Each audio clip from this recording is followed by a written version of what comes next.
Good morning students. Last lecture में हमने पढ़ा था डिफरेंट टाइप्स ऑफ फंक्शन। इसमें हमने पढ़ा था आइडेंटिटी फंक्शन, फिर हमने उसके बाद पढ़ा था constant function and absolute value function.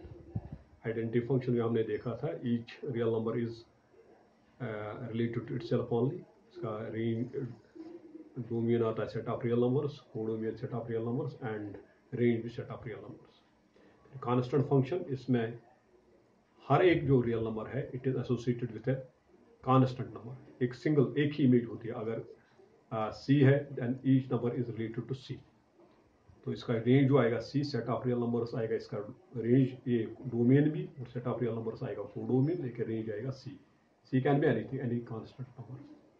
उसके बाद मॉडुलस ऑफ ए फंक्शन, उसमें क्या होता है, उसमें if x is negative then its value is minus x, if x is 0 then its value is 0, and if x is greater than 0 then its value is x।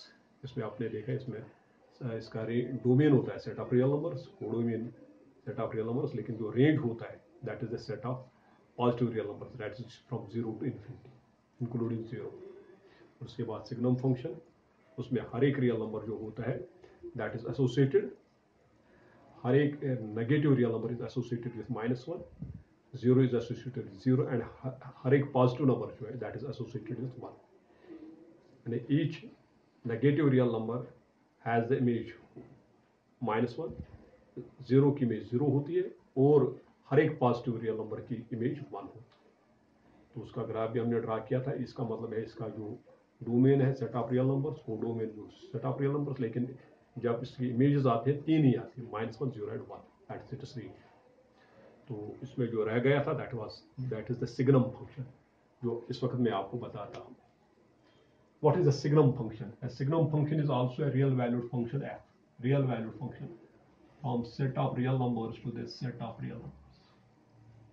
इसको हम denote करते हैं ऐसे, स्क्वायर ब्रैकेट्स में x, fx से लिखो। ये क्या होता है?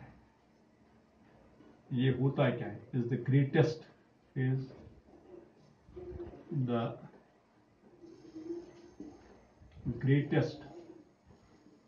इंटीजर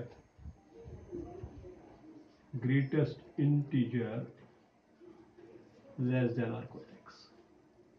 जो ये है स्क्वायर ब्रैकेट्स में x, इसका मतलब होता है ग्रेटेस्ट इंटीजर लेस देन और इक्वल x। इसका मतलब क्या होता है?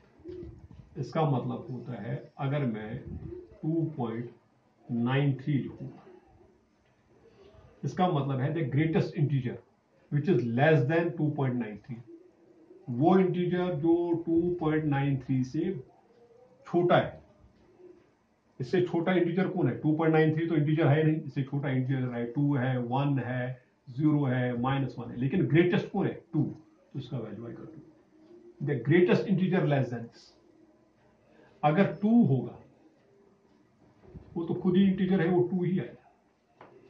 अगर मैं लूंगा 2.001, इसका भी 2 ही आएगा। मैं लूंगा 2.5, इससे छोटा इंटीजर, वो भी 2 ही आएगा। यानी अगर मैं लूंगा ये वाला इंटरवल, कहां से 3 से 2 तक, इन सबों की इमेज आएगी 2। ये ओपन मैंने रखा, यानी 3 को टच नहीं कर रहा है। 3 से थोड़ा छोटा 3.99, उसका वैल्यू भी 2 आएगा। 3.8 उसका वैल्यू भी 2, ये 2.8 उसका वैल्यू भी 2, 2.1 उसका भी वैल्यू, 2.5, ये सारे का वैल्यू 2 है। इसी तरह मैं अगर लिखता हूं, अगर मैं लिखूंगा -7.5, ग्रेटेस्ट इंटीजर लेस देन और -7.5, इससे लेस देन, इससे छोटा इंटीजर कौन है? इससे छोटा इंटीजर है -8, -9, लेकिन ग्रेटेस्ट कौन है? -8। यानी ये होता है बड़ा इंटीजर जो इसके साथ में ही हो, छोटा वाला। अगर इंटीजर अगर -7 है, -7 अगर होगा तो -7 ही आएगा, -7 का तो -7 ही आएगा, लेकिन इसका इससे -7, क्योंकि जो इंटीजर होता है, इंटीजर का इंटीजर ही आता है। जो नॉन इंटीजर्स आते हैं उससे छोटा वाला इंटीजर। अगर मैं 5 लूंगा 5 ही आएगा, 10 लूंगा 10 का 10 ही आएगा, 100 लूंगा 100 का 100 ही आएगा, 0 लूंगा 0 का 0 आएगा। हर एक इंटीजर का सेम आता है, लेकिन जो अब इंटीजर नहीं होता है उसका इंटीजर आता है इससे छोटा वाला साथ में जो होगा। यानी अगर मैं लेता हूं -18.3, इसका क्या आएगा -19। अगर मैं लेता हूं √2 का वैल्यू क्या आएगा, क्योंकि ये 1 पॉइंट समथिंग आएगा, ये आएगा 1। ठीक है, हर एक चीज का 4/3 क्या होता है 1 पॉइंट समथिंग, इसका भी 1 आएगा। अगर मैं लिखता हूं -9.1, इसका क्या आएगा, इससे छोटा वाला इंटीजर -100। आई एम राइटिंग -2.5, इसका क्या आएगा -3। So what is the greatest integer function? It is the greatest integer less than or equal to x. If x is an integer, then it remains x. और अगर x integer नहीं है तो फिर जो उससे छोटा वाला integer, that is called the greatest integer function. ठीक है, अब मुझे यहां पर बताओ, यानी ये एक मशीन है जिसमें हम नंबर डालते हैं यहां पर, तो वो बाहर जब आता है वो इंटीजर बनता है। जैसे मैं यहां पर लेता हूं -75.6, जब इसमें डालेंगे ये क्या बनेगा, ये बनेगा -76। इसमें एक किस्म का मशीन है, इसमें नंबर डालो तो एक इंटीजर बनता है। आई एम टेकिंग 52.7, इसका क्या आएगा 52.7 का, इसका आएगा 52। ये -76 से माइनस इंटीजर्स आते हैं। हर एक रियल नंबर का, every real number is associated to an integer. If it is an integer, then it is related to itself. If it is not an integer, it is some fraction, ठीक है, in the form of p by q, or irrational number, then it is related to the lower integer, तो इसके साथ में होगा। ठीक है, तो होता है। तो अब इसका डोमेन क्या होगा, अगर हम यहां पर कहेंगे what is the domain of f, domain of f, domain होता है x को क्या वैल्यू दे सकते हैं, इसमें कोई भी वैल्यू दे सकते हैं x को, जो मर्जी कोई भी रियल नंबर। तो domain of f is the set of real numbers. जो रेंज आएगा, रेंज आपने अभी देखा, रेंज होता है यहाँ क्या बाहर आएगा, इसमें जब हम कोई भी नंबर देते हैं तो वैल्यू क्या आता है, वो आता है in the set of integers, तो इसका रेंज आएगा द सेट ऑफ इंटीजर्स। और उसका जो कोडोमेन आएगा, कोडोमेन आएगा the set of real numbers. Codomain is the set of real numbers से आता है। So it is domain is the set of real numbers, range is the set of integers। integers क्यों, कोई भी real number इसमें जब हम डालते हैं तो वो एक इंटीजर ही बनता है। ठीक है, नाउ इट इज ग्राफ। इसका ग्राफ क्या बनेगा, ये थोड़ा सा डिफरेंट ग्राफ है इसका।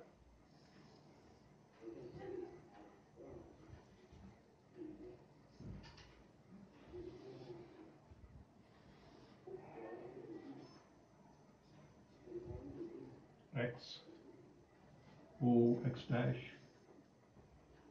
y o y dash, मैं इसको यहाँ पर टेबलेट करूंगा। This is 1, this is 2, this is 3, this is -1, this is -2, this is -3, then -4. Similarly here it is -1, this is -2, this is -3, this is 1, this is 2, this is 3। पहले मैं लेता हूं x का वैल्यू कहां से कहां तक। First let me take x belongs to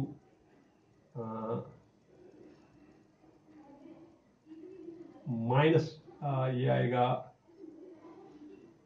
-3 to 2, -2, इसको अगर बिलोंग करेगा, यानी अगर x को देंगे -3 वैल्यू, x का वैल्यू अगर -3 होगा, the greatest integer function of -3 क्या आएगा, वो आएगा -3।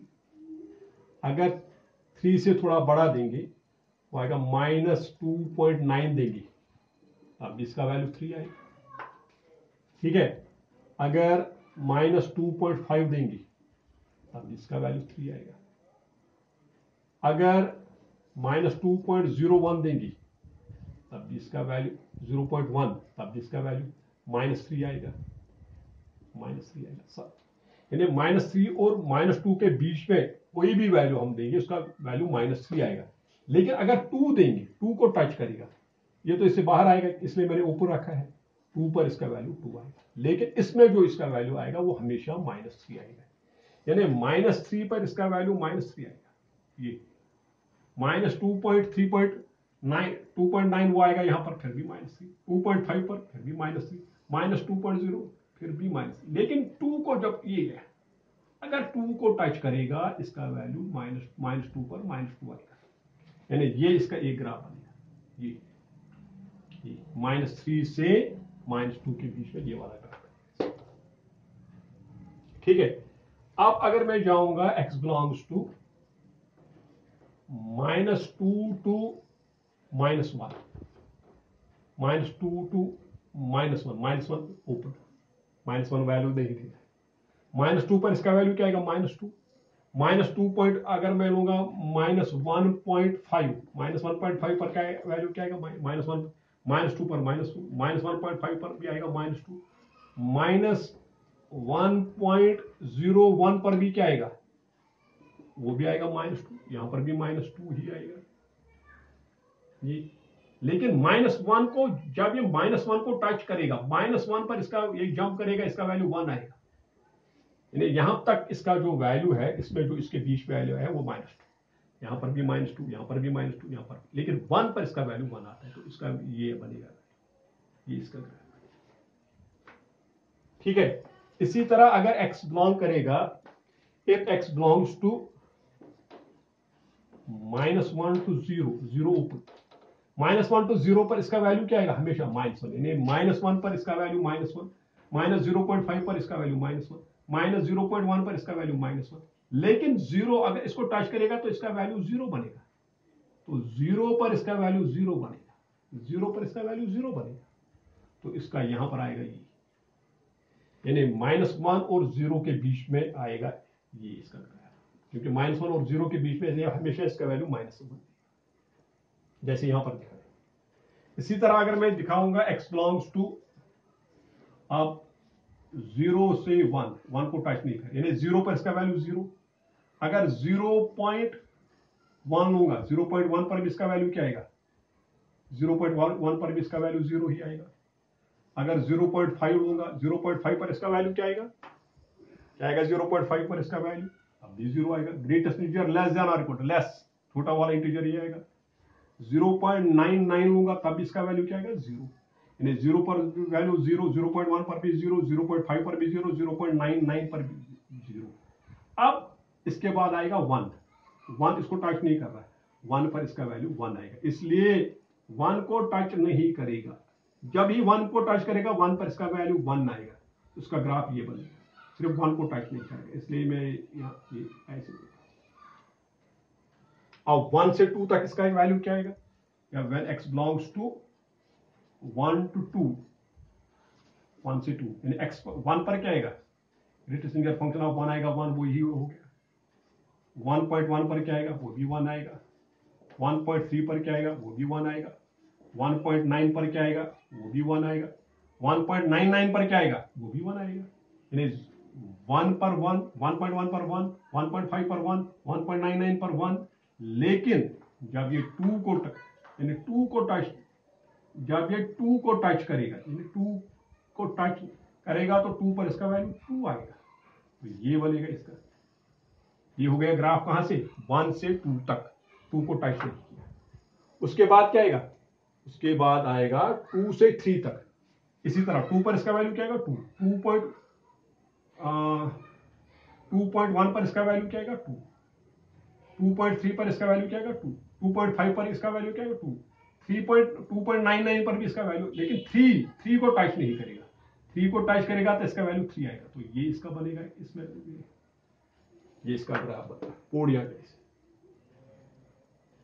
This is the graph of the greatest integer function. This is clear to you. मैं फिर बताऊंगा, अगर -3 पर आएगा -3, -2.9 पर भी आएगा -3, -2.01 पर भी आएगा -3, लेकिन -2 पर 2 आएगा, जंप कर दिया यहाँ, तो ये आ गया -3 से -2 के बीच में, लेकिन -2 को टच नहीं करता, इसे ओपन लिया। फिर अगर मैं -2 से -1 पर जाऊंगा, यानी -2 को टच करेंगे, -1 को नहीं, -2 पर -2, -2 1.5 पर -2, -1.1 पर -2, लेकिन 1 पर आएगा 1, वो तो यहाँ पर जाएगा, यहाँ जी जाएगा। ठीक है, तो ये बनेगा, यहाँ से क्लोज्ड, यहाँ से ओपन, यहाँ से क्लोज्ड, यहाँ से ओपन, तो ये इसका ग्राफ बनता है, that is the greatest integer function. So what is the greatest integer function? The greatest integer less than equal x. इसका यूज आपको 12th में भी होगा और आगे भी होता है कभी कभी. So it must be clear to you what is the greatest integer function. The greatest integer function is the greatest integer less than or equal to x. If x is an integer, then it is x, and if x is not an integer, then it will be mapped, or its image will be the next integer which is less than it. Okay? So it is domain is a set of real numbers. Codomain is a set of real numbers, but it is range. It is a set of integers because every real number is mapped to an integer. इसमें कोई भी number रखो वो बाहर आके integer बनता है. ठीक है. So it is range is a set of integers and this is the graph. So this completes the greatest integer function. Thank you.